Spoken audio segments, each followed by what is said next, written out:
পাকিস্তানের deputy prime minister Ishaq দারের সঙ্গে জাতীয় নাগরিক পার্টি এনসিপির একটি বৈঠক অনুষ্ঠিত হয়েছে। পাকিস্তান অ্যাম্বাসির পক্ষ থেকে আমাদেরকে অফিসিয়ালি পার্টি আকারে দাওয়াত দেওয়া হয়েছিল।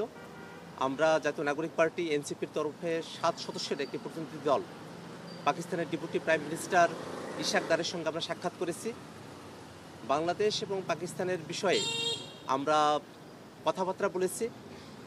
আমরা বাংলাদেশের জনগণের যে পারসেপশন সেটা তাদের কাছে উপস্থাপন করার চেষ্টা করেছি।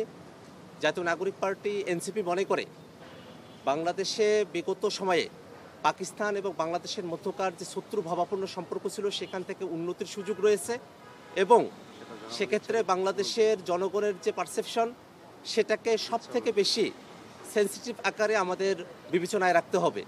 আমরা মনে করি যে বাংলাদেশের সাথে পাকিস্তানের সম্পর্ক বৃদ্ধির ক্ষেত্রে যে কোনো ধরনের সম্পর্ক বৃদ্ধির ক্ষেত্রে অবশ্যই 71 ইস্যু 71-এর ইস্যুকে অবশ্যই ডিল করা উচিত। আমরা সে প্রসঙ্গ তাদের কাছে উত্থাপন করেছি এবং বাংলাদেশের সাথে পাকিস্তানের শিক্ষায়, তারপরে অর্থনীতিতে এবং সংস্কৃতিতে যে সম্পর্ক উন্নয়নের জায়গাগুলো রয়েছে সেই জায়গাগুলোর বিষয়ে আমরা তাদের সঙ্গে কথাবার্তা বলেছি এবং একই সাথে সম্পর্ক উন্নয়নের ক্ষেত্রে কোনো